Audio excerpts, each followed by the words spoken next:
শুভ সকাল বন্ধুরা। তো চলে আসলাম, এই দেখো, এই যে দেখো প্যানকেক, কেউ বলে গোলা রুটি। তো বন্ধুরা, কালকে ভিডিও করতে পারিনি, শরীরটাও ভালো ছিল না, মনটাও সেরকম একটা ভালো ছিল না।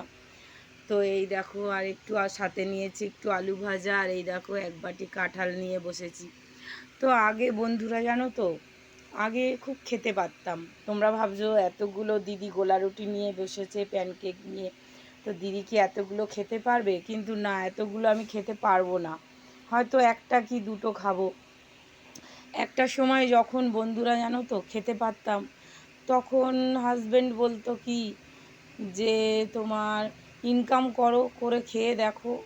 হ্যাঁ, ধরো একটু বেশি রান্না হয়ে যেত, কি একটু বেশি খাওয়ার থেকে যেত, কি বলতাম কি গো আজকে একটু মাংস আনো না, কি মাছ আনো না। বলতো নিজে ইনকাম করে খাও, খেয়ে দেখবে কীরকম কত টাকা খরচা লাগে।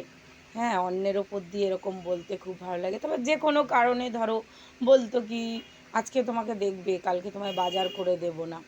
তো এই কারণে বন্ধুরা জানো তো আমি এই পার্লারের কাজটা শিখেছি।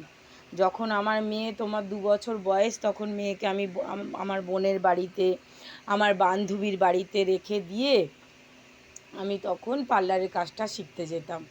হ্যাঁ, যখন যার বাড়িতে পারতাম, মানে আমার বোনই দেখতো, আমার একটা বান্ধবী আছে ওর কাছেও রেখে যেতাম, কি কোনো সময় হয়তো পড়তে দিয়ে যেতাম, দিয়ে আমি অনেক কষ্ট করে এই কাজটা শিখেছি। তবে হ্যাঁ, এই কাজটা আমাকে যে শিখিয়েছে তোমরা সবাই জানো, সে খুব নামকরা, কাকলি সরকার তার নাম। সে আমার আমার হাজব্যান্ডের হচ্ছে তোমার সে বন্ধুর বউ। সে এত